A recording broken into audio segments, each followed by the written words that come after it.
জীবনে অনেক সময় এমন মুহূর্ত আসে যখন মনে হয় সবকিছু থেমে গেছে, কোনো রাস্তা নেই, কোনো আশা নেই।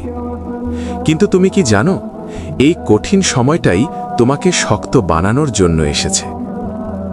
হজরত মোহাম্মদ সাল্লাল্লাহু আলাইহি ওয়াসাল্লাম বলেছেন, জেনে রাখো, সাহায্য আসে ধৈর্যের সাথে, স্বস্তি আসে কষ্টের সাথে, এবং কঠিনের সাথে সহজই রয়েছে। মুসনাদ আহমদ। তাই হাল ছেড়ো না।